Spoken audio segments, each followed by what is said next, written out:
Thank you, Mr. Chair. Let me begin with a comment before I get to a few issues and a few questions, particularly in light of recent comments from some of my colleagues about immigration, migration, what is, what isn't happening.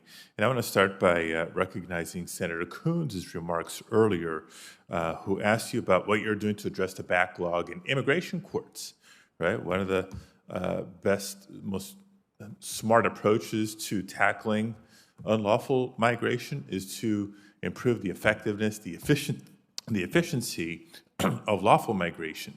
It's not just investing in immigration courts, but access to counsel. And I just want to add that these are issues that my office hears about on a very regular basis. And so I was heartened that you'll be asking for additional resources to address those issues. This is certainly an area where money is needed to improve the processing of immigration cases while ensuring due process. Now to my questions. First, a response that I and several of my colleagues have been waiting on since April 15th, when I and 7 other members of Congress sent you a letter concerning the department's funding and oversight of predictive policing tools, which are deployed by law enforcement throughout the country. As we highlighted in that letter, and I'm happy to provide an additional copy to you, we're concerned that the Department of Justice may be devoting precious taxpayer resources to ineffective tools and encouraging local law enforcement to also devote resources to unproven strategies. Worse still, those tools may be perpetuating a vicious cycle of discriminatory policing against historically marginalized groups. Because we have not yet received a response, we do not know, for example, what, if any, conditions there are by the Department of Justice on the agencies and departments who deploy predictive policing tools with the aid of federal funds. I find this unacceptable. So, Attorney General Garland, it's been over 6 months since our letter was sent to the Department of Justice, and we have yet to receive an official response. Can you explain the delay and when we can expect a response? I can't explain the delay. I don't know what the reason is, but I will immediately take this back and be sure that the Office of Legislative Affairs responds to your letter. Okay, we'll get you another copy of that letter before we leave here today. Next issue.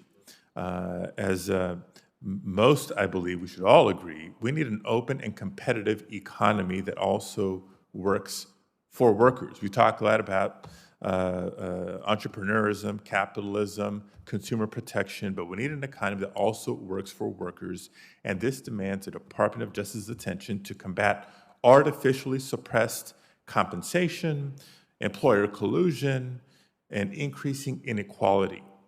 For example, non-compete clauses or no-poach agreements limit the ability of many workers throughout our economy to switch to better paying opportunities or start their own businesses in a number of sectors.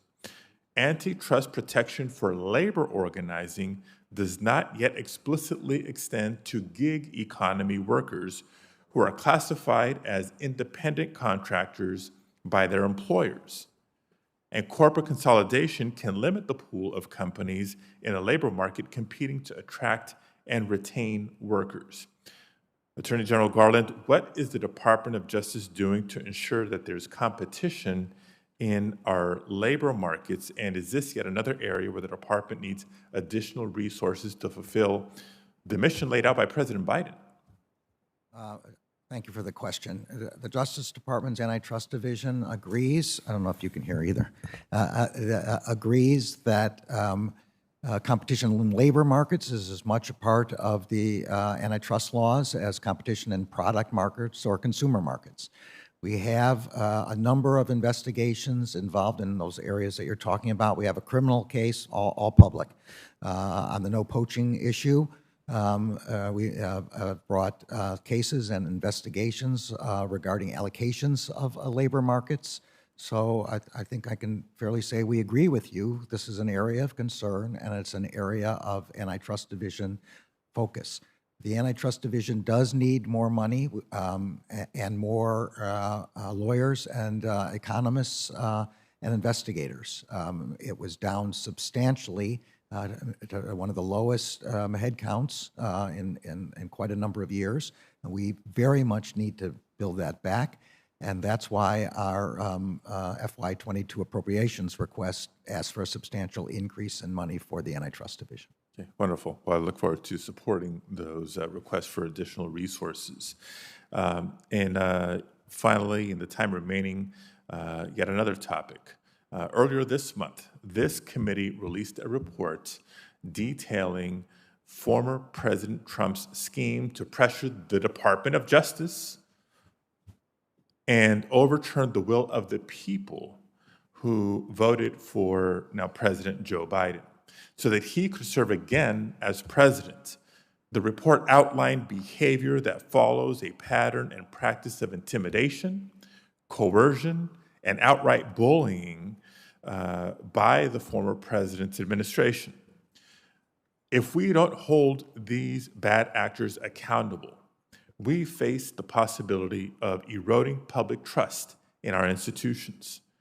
Americans are looking for accountability, and they're looking to you, Attorney General, as the leader of your agency to administer justice. My question is this: are you willing to recommit yourself to pursuing every possible avenue and every possible lead for holding those accountable who have used public office to undermine and demean our democracy? So as a general matter, the answer, of course, is yes. I don't want to talk about specific investigations except to point out what's already been stated publicly on the record, which is a component of the Justice Department, although an independent one. The Inspector General is examining the matters about which you're speaking. And I have full confidence that he will advise me and the department of what he finds, and then we will then take appropriate action.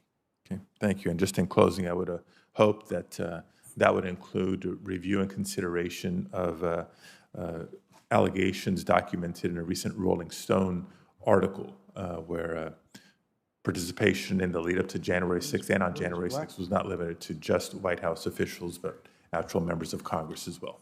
Thank you. Thank you, Mr. Chair. Thank you. We're going to recognize Senator Blackburn, then take a 5-minute break, return, and we have Senator Ossoff, Senator Hawley, Senator Cruz. And I just say to the 2 or 3 members who have said they might be interested in a 3-minute round, please be here. You have to be physically present because this has been a long day for all of us who've stayed here most of the time, particularly for the Attorney General. So Senator Blackburn, and then a 5-minute break.